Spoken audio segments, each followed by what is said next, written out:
All right. Hi, folks. Thank you for coming to New Bedford Guide's LGBTQ Voice. It's your host, Dan Souza. But I have a lovely co-host tonight with me, Eileen. You want to introduce yourself? Yes, my name is Eileen Dugas. I am from the South Coast LGBTQ Network, and I'm co-hosting tonight with Dan. Yeah. And do you want to tell us what we're talking about, actually, Eileen? We are talking about choosing to become parents and surrogacy. Nice. So a lot of us have, wanted to be parents, and for a long time it's not been something that we could attain until probably fairly recently. I don't know the history of adoption and also legalization of adoption, but I know that the 90s was a big boom with sperm donating and everything like that. Mm-hmm. So I also want to introduce our guests because we have some lovely guests with us tonight. Thank you so much for coming. I know it's really hard, especially coming here because you guys have kids, some of you do, and some of them are very older and fine being home alone, but thank you for coming anyway. Thanks for having us. And Hi, I'm Deidre Tansey. I was a foster parent, surrogate, and also a parent. And are you part of the LGBTQ family? I am. Yes. My name is Andrea Fonseca. I am also part of the LGBTQ family. I live in the area, and I am a mom, along with my wife here, Tiffany. I'm Tiffany Fonseca, and she introduced me, and I have been in the LGBTQ community for over 20 years, and mama to two wonderful daughters. Now, do you all live here currently, or is it just Tiffany and Andrea? I'm in New Bedford. Nice. So, Yes. so we're locals here, which is kind of nice. I know we're broadly the larger South Coast, but we are New Bedford Guides, so I'm glad that we can actually have local people here. Mm-hmm. So Eileen, Yes. you have the secret questions list. I do. Yes, we do have secret questions. I do. They're not coming out of a hat this week. Don't worry about No. that. But I first kind of wanted to talk about what is your family and what is your family structure actually like right now. So who are your kids? If you're comfortable, you can also just not say their names. You can just say, I have a boy or a son or whatever. Mm-hmm. So Deidre, if you'd like to start first. Sure. I have a 26-year-old son. My wife, Pat, has a daughter. She's in her mid-30s. We've been married since 95. And those are my two kids. And you're also a foster parent. Did you I have did several foster kids. several different kids at that time, or is it just one kid for a certain amount We of actually time? did hotline. Okay. So they came and went pretty quick. Okay. Hotline meaning, you get the call at 4 o'clock, you get them for the night. Emergency hotline, we could get them all through the night. We did that for several years, with the exception of a few. We had long-term, but they weren't many. Nice. And Andrea Johnson. We have two daughters, Kaylin and Kendall. The oldest is 3. The youngest is 12 weeks, 13 weeks actually. 13 Oh, weeks so- tomorrow. Brand new baby. Brand new baby. Brand new baby. It isn't. We have so much fun with them. They're wonderful. What can I say? The oldest, she's in daycare. She goes to gymnastics. She's starting to get her going, Personality. and of course the baby's a baby. So we've kind of started that process all over again. And did both of you have the one child or the other, or did you guys decide one is going to be the carrier and the other one's not? We initially was going to try to get me pregnant, and we did that for about a year unsuccessfully. Okay. So we had to, reiterate our family planning, and it came down to, some medical issues, and it was just going to be healthier for Andrea to carry, and so she was the carrying mom for both our daughters. Nice. I think initially our idea was we each wanted to carry Yes. one, Yeah. not at the same time, but that was the That was the that was plan. the ideal plan. Yeah. But we found out she couldn't carry, and so I ended up carrying both. Yeah. And she did a fine job. Thank you. And Deidre, you mentioned surrogacy, Yes. and some of our folks listening, I mean, I know what surrogacy is. I don't, no idea. So what is surrogacy, if you'd be willing to explain that?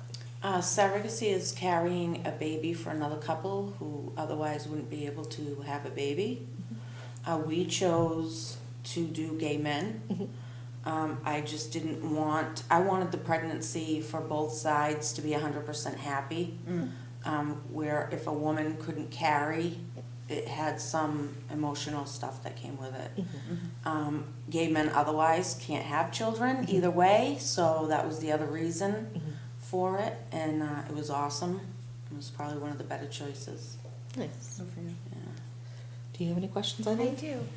So what was the conversation like to decide to become parents? What type of conversations did you have, Tiffany and Andrea? What did that look like at your house? What did that sound like? Do we want to be parents? Why not? Actually, let's take that back 15 years ago. Yeah. Right off the bat, when we started dating early on in our relationship, family was always the forefront of conversation, so that we could get some groundwork going with that and to see where everybody, her mind was and where my mind was with family planning.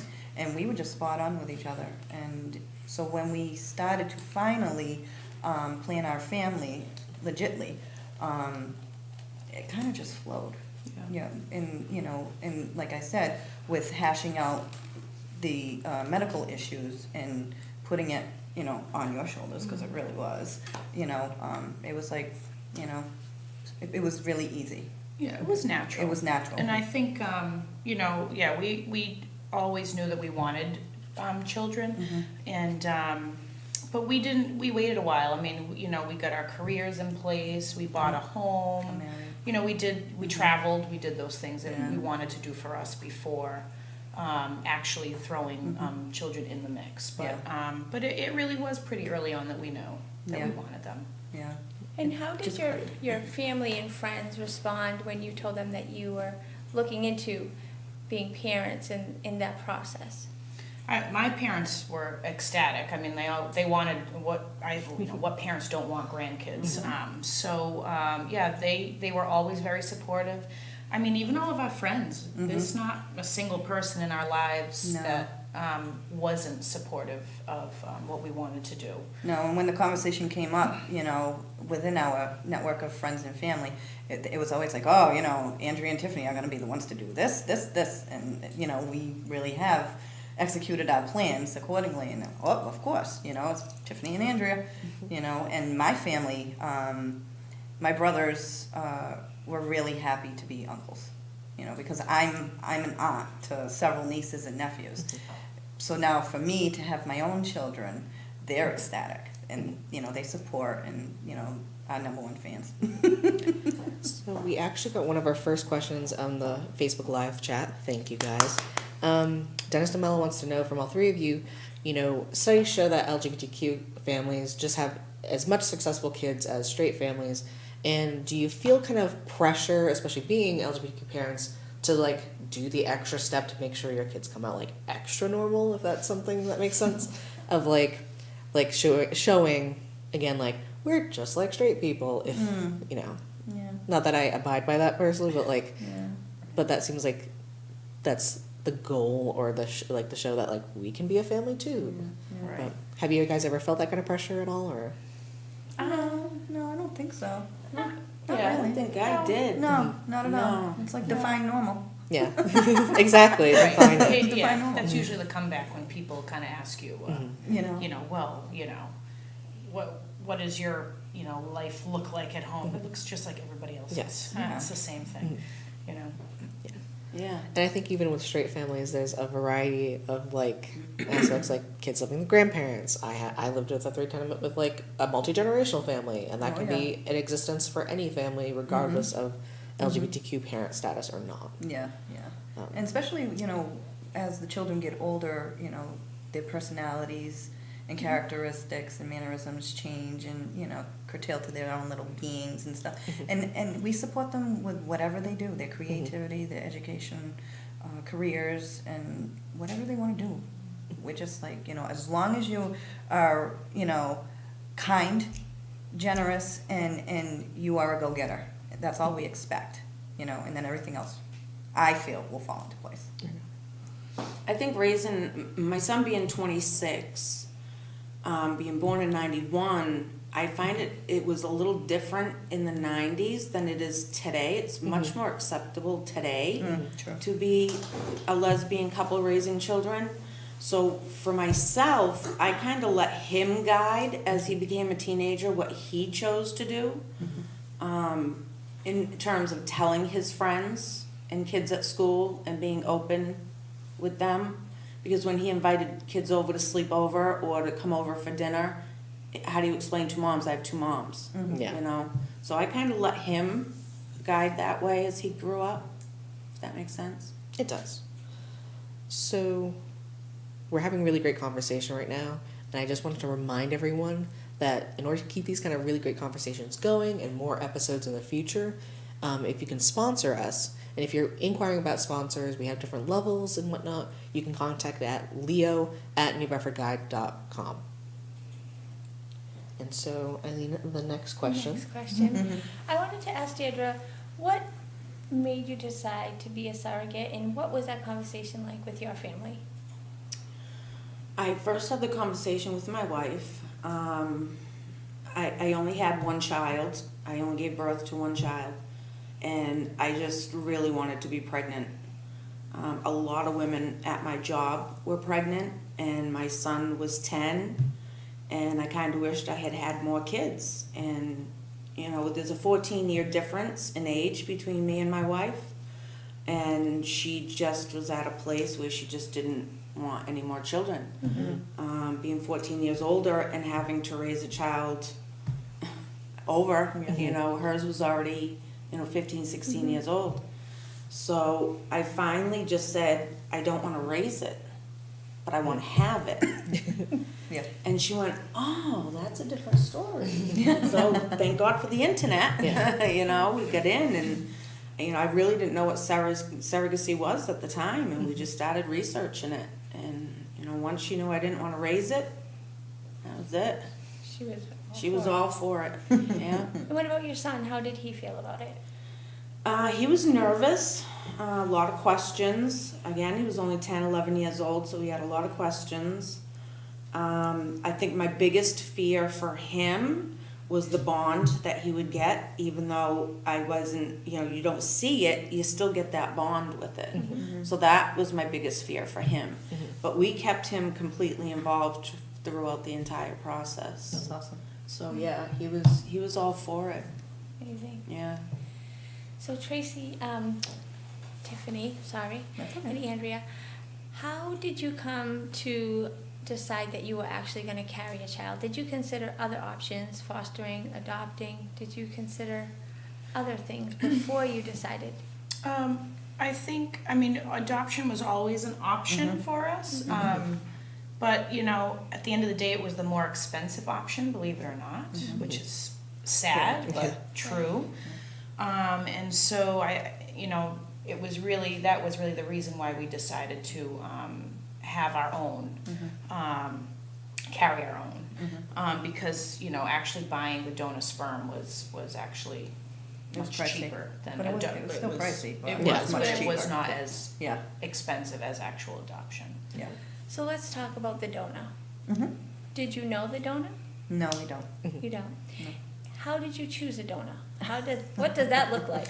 So before we even get to that, so we had a friend who, so we were going with a known donor. We had a friend who was donating, and we had tried for a year, and that's when we found out, Tiffany couldn't carry. So then we tried using him to get me pregnant, and I wasn't getting pregnant. So then we come to find out his sperm was actually, it was not good. Okay. And we didn't know that at first. So after that year of wasted time, we decided we're just gonna go through a sperm bank. Yeah. Let's just spend the money. Let's just buy it because we know it will work. Yeah, we know we'll get the goods. Right. So that's how we ended up, going the sperm bank route. Once we actually looked online, there were hundreds, but it was so overwhelming. How do we choose? It's like a value meal when you pull up. It really was. It's like, what do I want today? So I think the first thing we did was we tried to narrow down by ethnicity. We wanted someone to represent the both of us as much as we could. Tiffany is primarily Portuguese and Irish, and I'm Cape Verdean, Portuguese and Spanish. So we found the donor we ended up choosing is half African American and Italian. Okay. half Irish and Italian. So it was a pretty good mix. I mean, you're not going to find Cape Verdean in a sperm bank. So, No. but it was the I think it was the best we were going to get. Yes. And then we narrowed it down to even more like personality, characteristics and mannerisms that stood out to us. So we were really critiquing our donor for specifics. Yeah, the information The they information. actually give you is pretty Yeah. specific. They Yeah. write essays, they answer questions, they have all their medical history. Yeah. The So background was really like squeaky clean Yeah. with the sperm bank that we went through. And did the sperm bank have an option of like, oh, if the donor wants to be involved, is that okay? Or was this donor like, I don't want to be involved at all? They within the profile, they do state that this donor is able to be in contact or contacted at the age of 18 when the children turn. It's up to the children. Okay. So when they turn of age, he's allowing himself to be contacted. And the sperm bank arranges the contact. Yeah. Yep. That's Similar how with- the donor is for your children? Yes. Yeah. Yes. Yeah. And It's- any other children that have been, born from his sperm. Nice. Deirdre, can you Yes. tell us about your process? What did that look like? How did you get matched with? At the time that we did it, there was only one agency that actually did gay men Okay. at the time, and that was out of California. And they were actually had just recently been on Oprah at the time, and so we had to go through the agency just to meet the people, to meet the men. But to start, you send in the application, and again, it's just as intensive. You have to fill out an application. They contact you by phone. They do a mental check on the phone, and then they give you a few months. They send out, pamphlets to fill out and information to fill out. Then what they do is they take all my information and they do their matching process on their end with the couple. So I don't see any of their information until they've matched me with a couple of sets of men. And then they'll send me out what they think is a good match for me, and then I review. Basically, it's just their information. There's no names, no pictures, no nothing. And we happened to pick one particular couple, sent the information back, and in order to meet them, we all had to fly out to California to meet them. Wow. Wow, that's Yeah. very interesting. So you actually got to meet them prior to starting the process. Yeah, we meet just to make sure that both parties agree, that it's a good match. We flew out to California, and Pat and I were in the room, and whenever I still never forget it. They walked in the room, and me and one of the dads, we just cried. I mean, we just broke down crying. I still get teary thinking about it, and we knew right off the top it was a go. Yeah. We still went to lunch. We spent the day together. Went through all California and toured and lunch and and probably about 6 hours, and just never stopped talking the whole time. So how long from the point that you met them till the time that you were pregnant? From the time I met them, it was pretty quick. From the time I met them, I would say it was maybe 6 months. Yeah. Because that, so we have two different questions. One is a little bit more current to this conversation.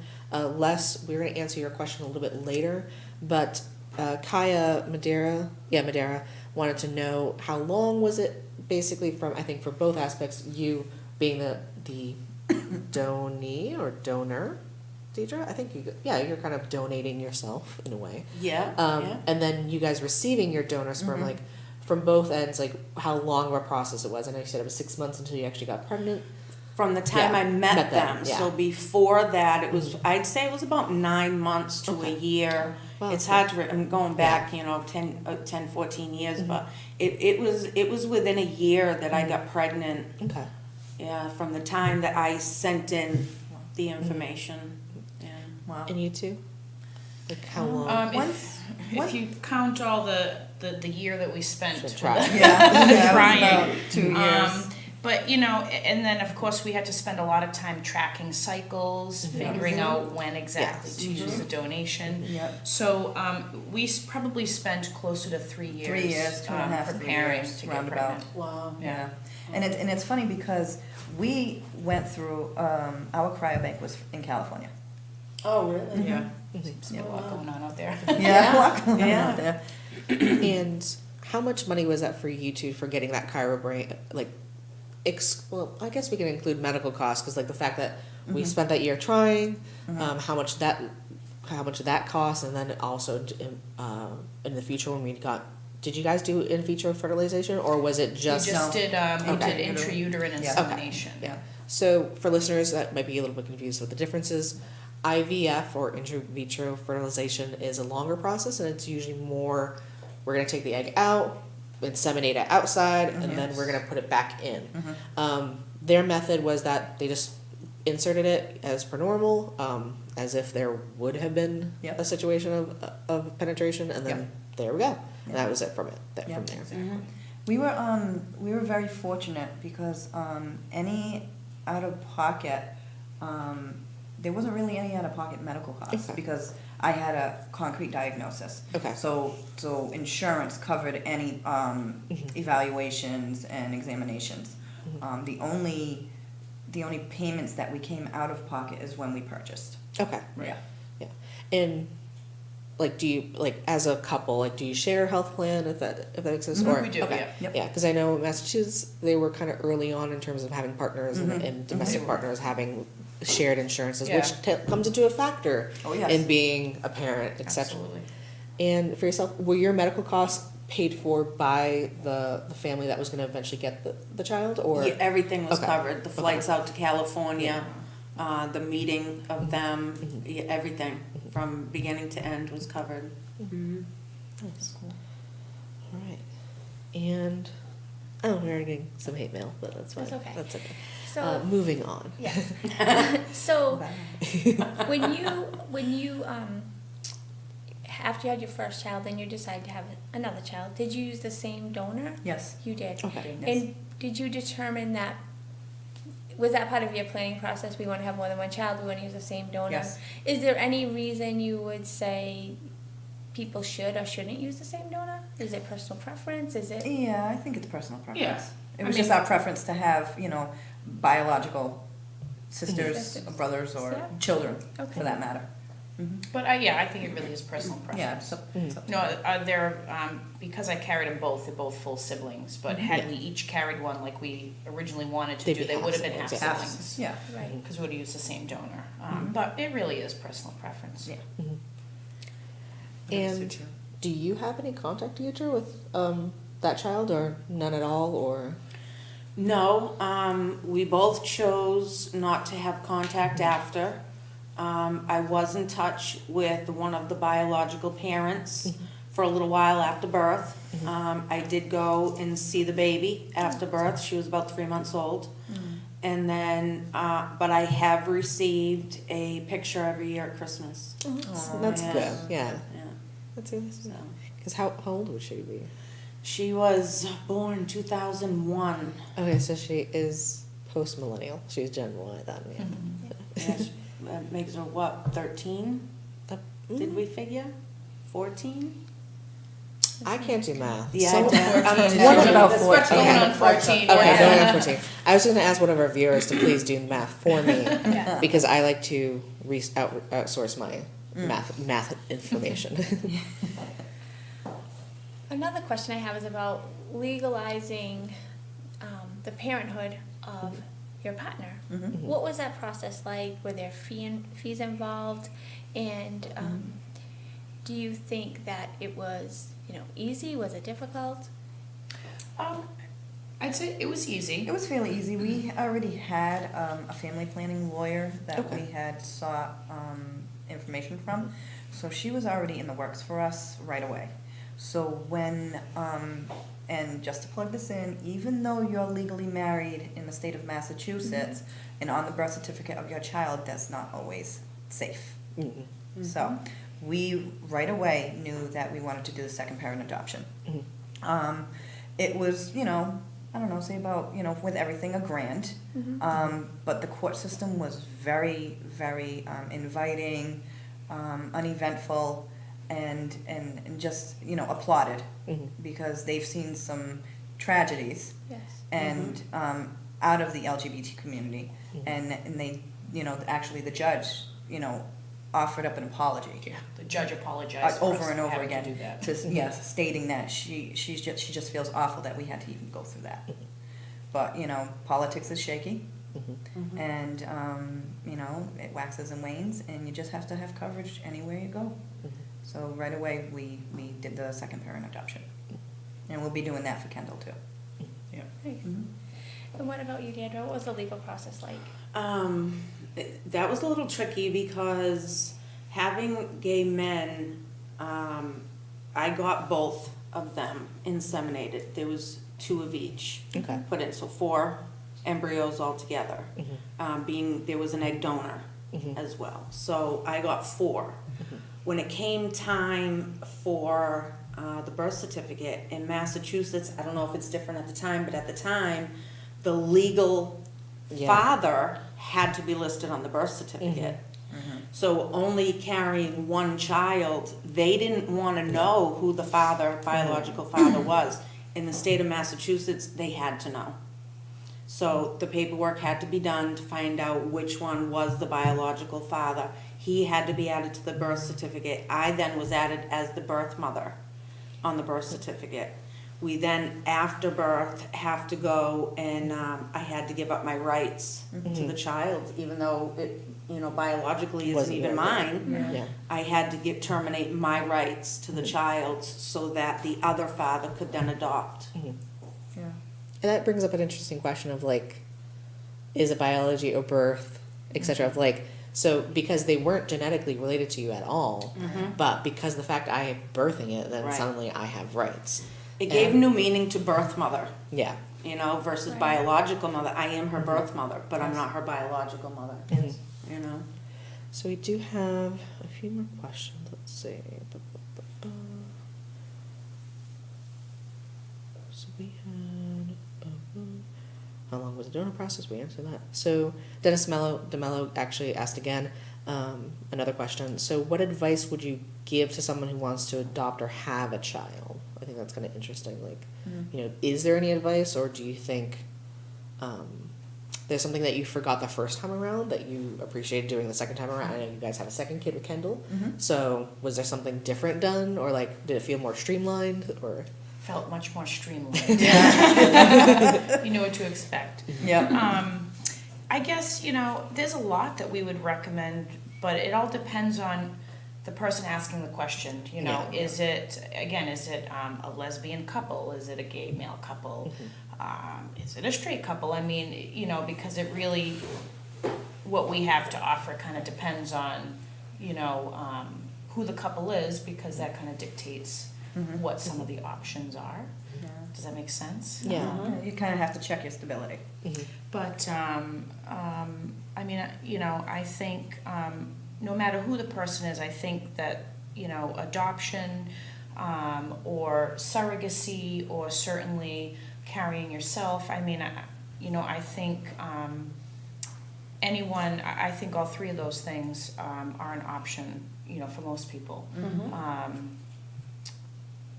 You know, If we were to have a third, which we're not planning to, adoption is the forefront with that one. Yes, and we've talked about that. Because I was going to make a joke of like, well, it's not like there's going to be an accident. So No. and we only want 2, so Yeah. there's definitely no Yeah. accident. But we have, you know, toyed with the issue of if we were to have a third one, adoption, that would be the process. And again, we would check our stability, finances, and, Yeah. you know, do all the groundwork. Are we able to do this? Are we, sane enough to do this right now. Because adoption is a bit more expensive Oh, yes. then.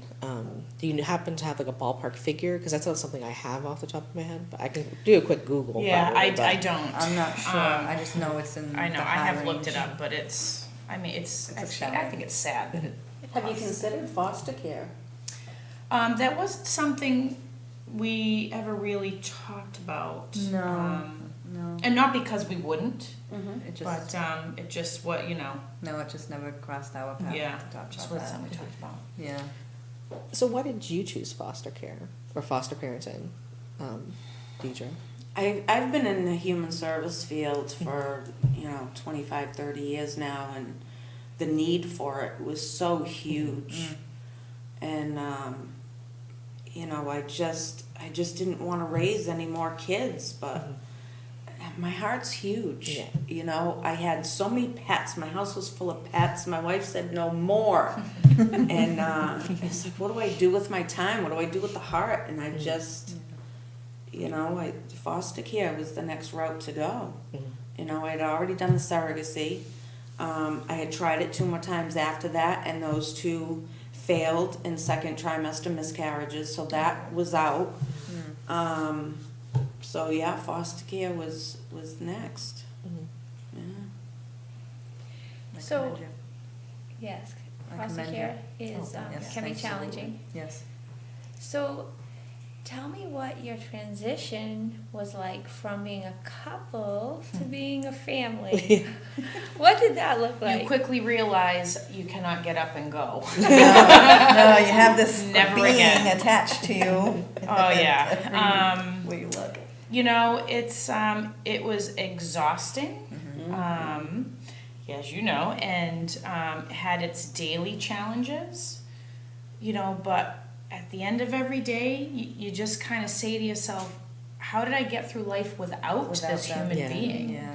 And you really do start to wonder, like, I didn't live life until now, even though now, in a way, you're not really living life because you have no life like you did before, but it's a different life, and it really is something, there's something about it that just really, makes you go, wow, what was I doing before? I mean, what were we doing? We weren't living life, you Yeah, know? and to piggyback on that, it is a different life, and it's a different love, than we have for each other. We Yeah. have our love that has existed, been married for 10 years, been together 15 in total.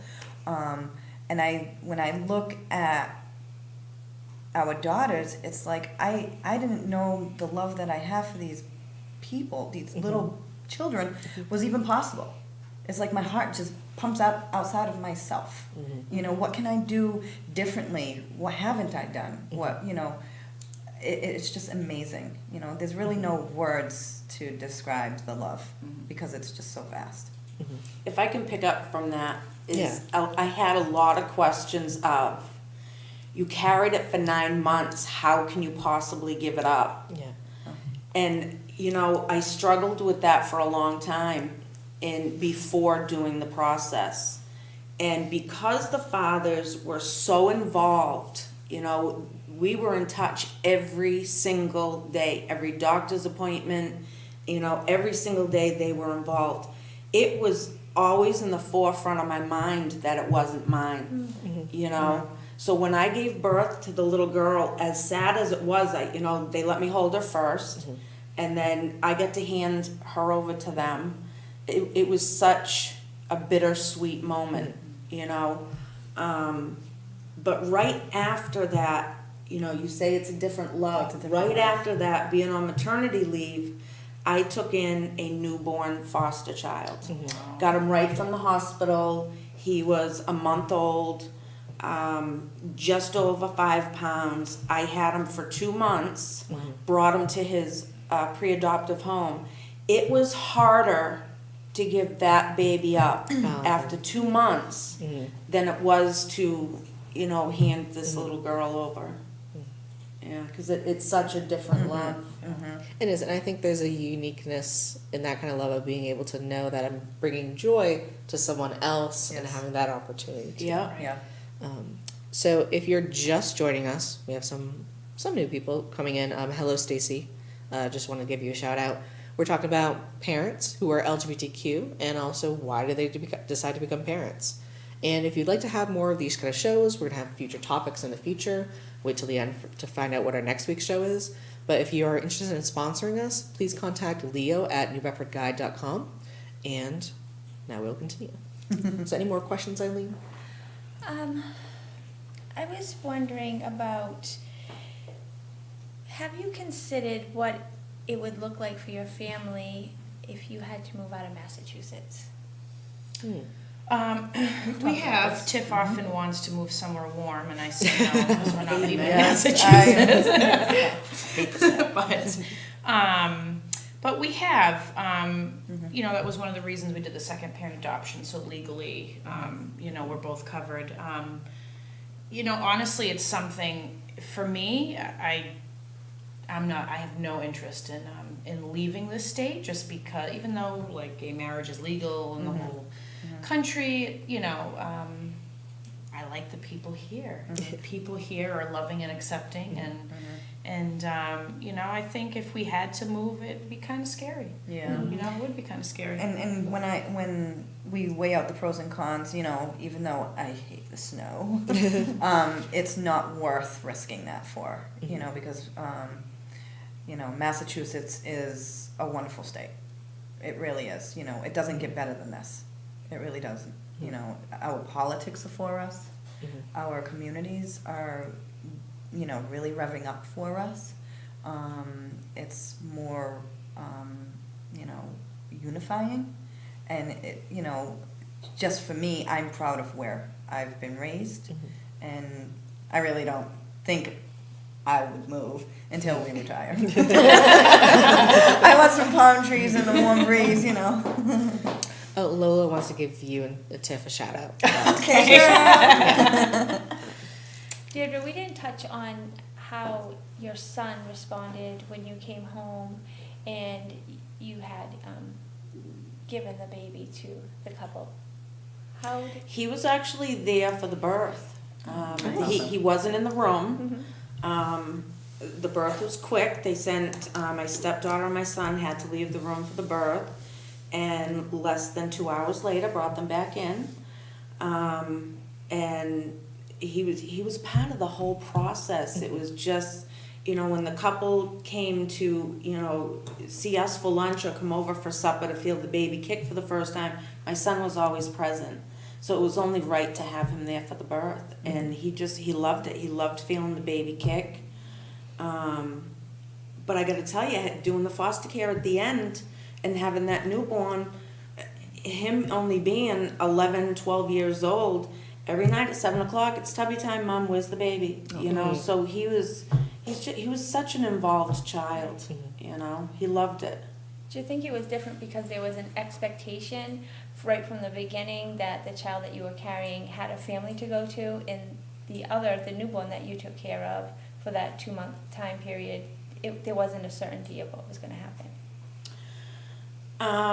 Well, he definitely didn't want another baby in the house. Like, he was the baby. He was it, you know, and even at 11, he was still the baby. So the fact that it was leaving, he was very happy about that. The newborn, when we got him, we knew it was temporary because we knew the adoptive home. But the adoptive home just had to go through its own process before the baby could go there. So I was its waiting spot. So even that, and that's one of the reasons why we didn't do permanent foster care, was because, you know, Jared didn't want anybody else to stay. Yeah, he was a only child. Even though I had a stepdaughter, she was still 10 years old and he was still the baby. Yeah. You know? Yeah. We have one more question. Gail, you asked why did we give up our rights? Is that in question to Deirdre? Just give us a little clarification. We can revisit your question. But pushing on, one thing I think we can start talking about is like any difficulties. We talked about a lot of the joys and, you know, greatness of having children. But has there been any difficulties actually raising your kids here in the area or just in general dealing with the public, etc.? I wouldn't say with the public. I would just say, more like, home-wise. As soon as we brought the baby home, our toddler was became like- a full-fledged teen. It was all about her. She did not like this little being. She was pissed. And she's still a little ticked off even now. She loves her sister. She knows that she's a big sister. I think it's sinking in. I think she does really well around her. But you can tell that, she is ticked off. That she's not the baby. she's Not not the the baby. So at times, that's been a struggle. So we try to do the best we can to make her feel included in every aspect of the baby's, upbringing. But yeah, I mean, outside of the home, I don't. No, I can't really say anything haven't- negative. No, we haven't had any negative experiences. Do people ever assume like you're just like sisters or like friends or whatever, and you're just out and about with like? Occasionally, they say, "Oh, know, you guys yeah. look like twins." I was like, Right. "Really? No. I don't see No. it." And often, I'm a nurse, so I work with the public, and, Yeah. and a lot of times, especially when I was pregnant, what does your husband think of the Yeah. pregnancy? Well, I don't have a husband. Yeah. I have a wife, and then but even then, most of those people have been like, oh, well, that sounds great, and Yeah. and they're open about it. So Yeah. And I work in an insurance field right downtown, and my work family, because we're very, very close knit, they have been nothing more than supportive, And in the beginning, because you just don't quite know, so you kind of like walk on eggshells. You tell a little information to this person, and I can trust you with that. But I mean, they were always open, and I take questions and I try to answer them as honest. And do you guys need anything? You're all set. Like it really is like it's just a wonderful group of people, and I've had no issues in my career. Deirdre, you raised a child a few years ago. Yes. So what was that like? Two things popped into my head when that question was asked. One was Boy Scouts. Yes. Interesting. Yes. Very interesting. My son, I decided when he was 5, he needed something. Didn't know the history of Boy Scouts then. So he started out, as a Tiger Cub, went into Cub Scouts, went into Boy Scouts, and I learned that Boy Scouts was not gay friendly. No. We decided, at the time by knowing my son at the time, he was not gay, we decided to leave him in there. And we as a couple did not support Boy Scouts as a whole, but because the troop he was in supported him and us, we decided to put our money towards the troop itself. So my son is an Eagle Scout, and like I said, the group ordered 2 mom pins. All the parents of the Scouts were very open. I was open with them. And from my understanding now, that has changed in Boy Scouts, Yes. if I stand Yeah, corrected. recently. Yeah. Recently, Yes. very very recent. recently. Men have been stripped of their Eagle Scout badge. Yeah. Because of that. So that was one thing that stuck out. The other thing was, back in the 90s, it wasn't as acceptable as it is No. now. So driving on the highway, we had a little rainbow sticker. Now, of course, you know what the rainbow sticker is if you know what it is. Well, evidently, a car full of teens knew what it was. Well, that sticker came off as soon as we pulled over. I just didn't want my son subjected to, the vulgar language that was coming out of their mouth at that time, So we decided, because of our children, we wouldn't advertise on the vehicles anymore. But that has it has changed so much since then, But those were the 2 things that stuck out. Other than that, the schools were open, his friends were open, their parents were open. Yeah. And actually, our older daughter is in daycare. So it's the second year. It's a home-based daycare in Acushnet, but very much open. There is another lesbian couple there with Their children. one of their 2 kids that go to the same daycare, and it's great. I mean, Are you choosing public school option, if that's okay to ask, like? You know, it's funny. We were just talking about that Yeah. yesterday. We don't, I mean, I'm a supporter of public school. You know, it's not the school, it's the people that go there, it's not the kids, it's the parents. I mean, Yeah. oh, come on, you know, kids learn what they learn at home. But it is something that we've talked about. You know, we've kind of talked about public school. Private school is just not really an option because it's too expensive. But with the charter schools now, that's another option that, you know, so I think, you know, it would be some sort of public, whether it's public or public charter, but you know, I think You know, public just school's a just good across thing. the board, you know, the biggest issue for me is the bullying. You know, because I can be a mama on a prowl. Let me tell you, you know, and I have no qualms stating that. So, you know, for me to pick the best school for our daughters, you know, there has to be a zero tolerance. And it, you know, I have nieces that are dealing with major bullying right now in one of our local schools, and the teachers aren't doing anything about it. It's like, you know, a slap on the wrist, you know. Well, zero tolerance is shown to be actually adverse to victims of bullying, because most of the time it's very small scale little things, and then suddenly when the victim actually stands up, they get the one punished. So, and then they are the ones hit with like, well, you violently acted out in behavior, so you know, and so now you're the one that's going to be like, okay. It's a touchy subject, you know, but that's one of the biggest, you know, questions that we have is like, you know, what would be best for our children if that was to arise, Right. you know. How will you prepare your children for school? Just to be the best characters that they can, you know. Don't take any shit. Can I say that? Yeah, you can. We can swear. You know, because society as a whole it's tough, and you have to have a set of balls. And you know, I was raised tough, you know, because I was raised by my grandmother, broken household. And my grandmother, you know, being a single parent on a nursing, you know, paycheck, she told my two brothers and I, if you don't have a set of balls, I'm going to be the one to give you a pair.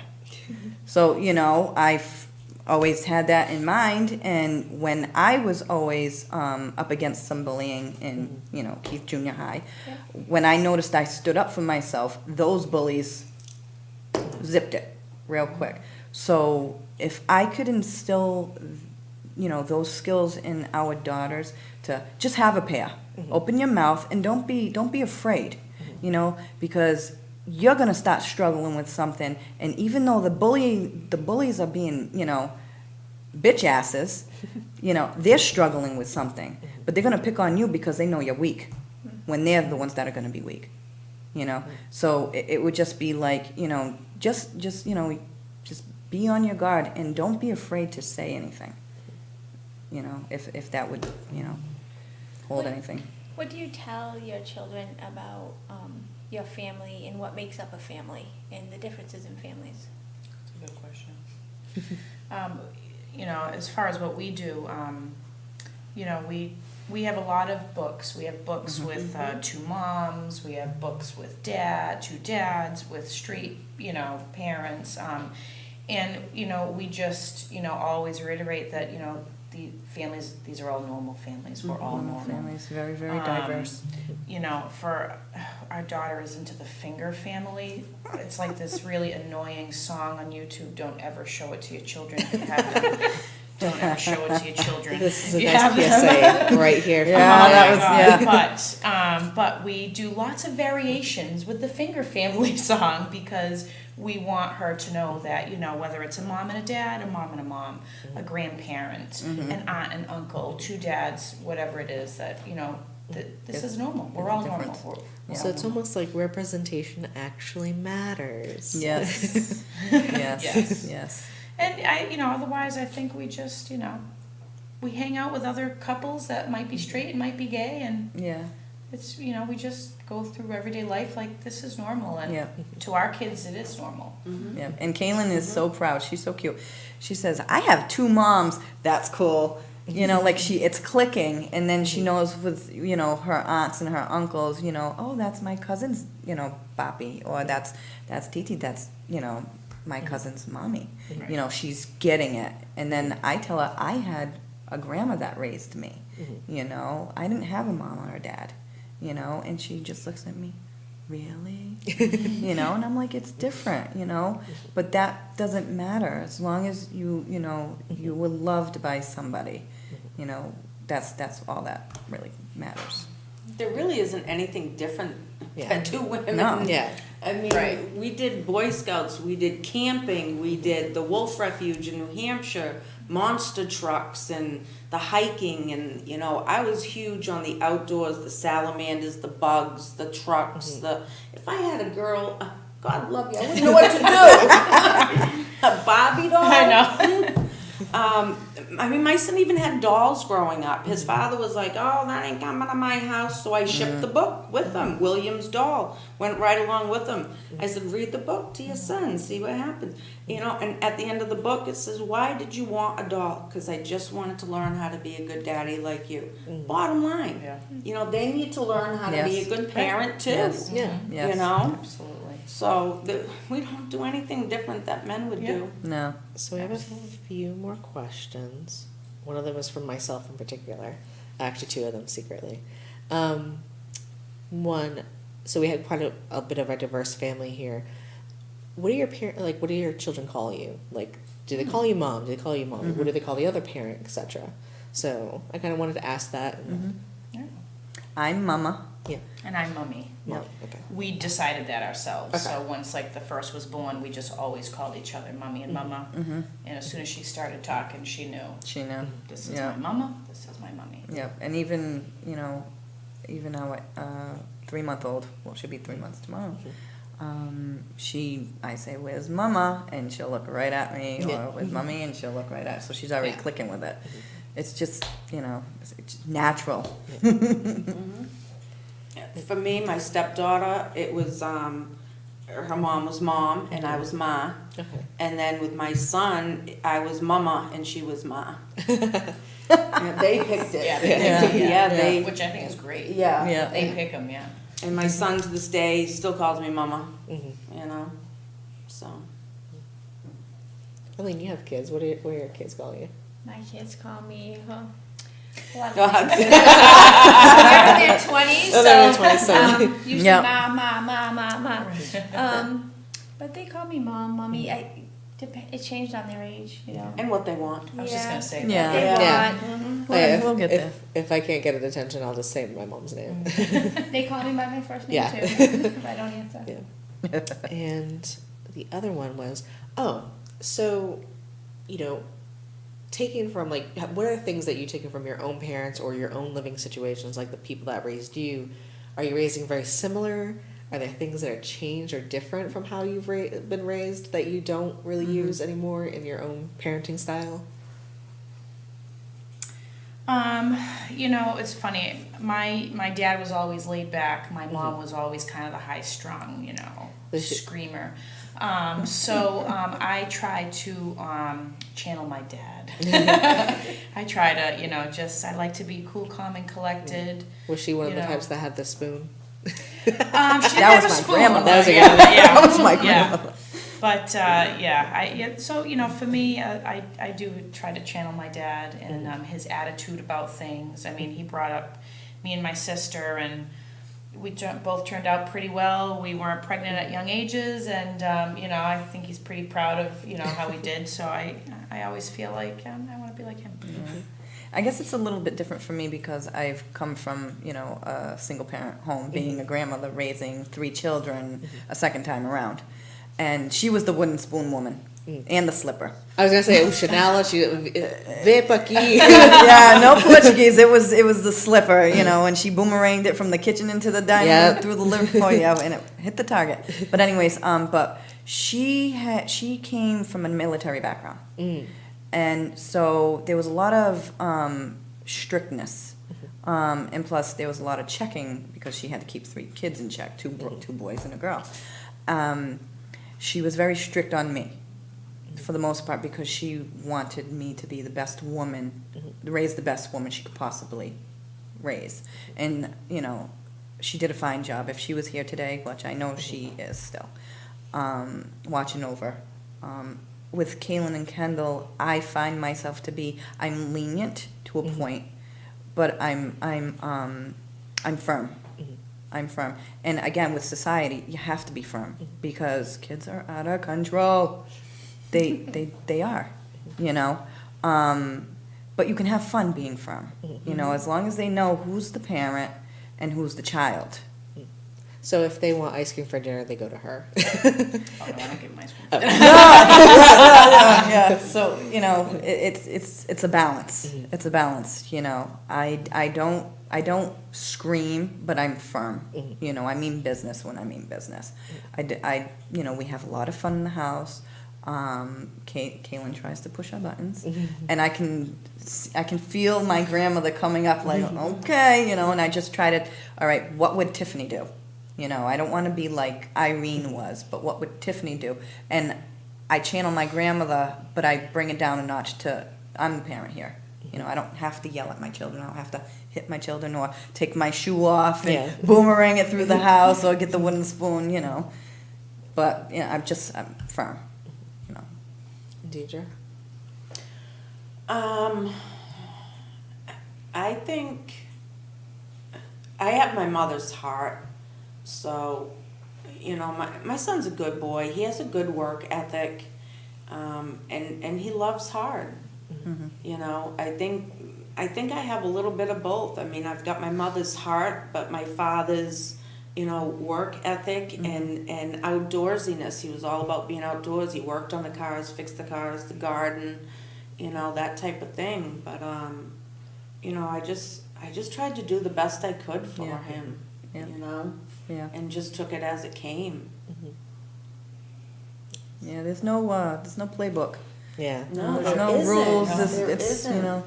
you know, it's like, you know, you got three seconds on the shot clock. You know, you get the points in, or you don't. It doesn't matter. Doesn't matter what I did as a parent. There's still going to be things he's not going to like that I did. Exactly. I didn't do what my parents did. Well, my parents didn't do what their parents did, but still had screw ups. Yeah. It doesn't matter. Yeah. Do the best you can. Yeah. They're still gonna get mad.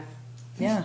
You know, and things we'll never forget. And we can be firm, we can be lenient, we can say it in a kind manner. You know, we can say it in English and all kinds of other languages so that they understand it. If they don't like it, they're not gonna like it. They're not gonna like it. You know, That's it. Yeah. and then they'll love you in the end because they're gonna want that car or whatever. So, do you have any more questions, Eileen? I don't. I think you've answered all the questions. Church. Tracy in the background. Our producer in the background, the voice behind the curtain. The wizard. The wizard. She would like to know if you have any religious or spiritual connections in the community, if you practice outside of your home, and what that's like for you if you do. Like my motto is, I'm a spiritual being having a human experience. Amen. I was raised Catholic, strict, again, Catholic, but I do not practice it. I do not believe in the church. I won't get into it like that. We baptized Kaylin in the Unitarian in Fairhaven, non-denomination. Also you. And we'll do the same for Kendall. And again, when she comes of age and she understands what she's, you know, educating herself about, you know, the different denominations or spirituality, whatever that is, she can choose that herself. And so same with our youngest. Yeah, similar for me. I mean, we don't belong to a church. I grew up going to a Methodist church, and I left that church when I was about 11 or 12, when I sought out advice because I was, I knew that I was gay, and I was kind of told that, oh, you're just gonna go to hell. So I said, okay, I'm not coming here anymore, and that was the end of you know, church for me. And you know, I have a faith, but I don't think I need a religion to practice that. Church, I tried several, you know, my son was baptized, Congregational Church, Bridgewater, and he's gone to the Portuguese church with his father. We tried the Unitarian Church here in New Bedford, a couple other little churches here and there, and I just couldn't, I can't sit still long enough. That's the God honest truth, I just couldn't sit still. But, you know, my wife was raised Catholic, so she had the responsibilities to teach, you know, what Easter was about, what Christmas was about, and, you know, the church side of holidays. I was the Easter bunny and Christmas presents and The fun one. so yeah, I kind of had he kind of had both, so it was a good balance. But both of us are very spiritual. We meditate, you know. We find joy in being outside in nature, and that's how we brought him up, was an outdoorsy person. So we're coming to the top of the hour now, and it almost looks like we are pretty much almost like every other family. I think that's pretty much the resounding conclusion. Go figure. Yeah, I know, right? Like, go You figure. don't say.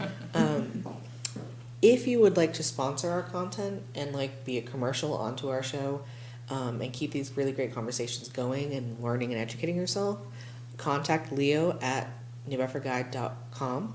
And if you have any questions or comments or want to come onto the show, you can contact Tracy, TRACI, at it's going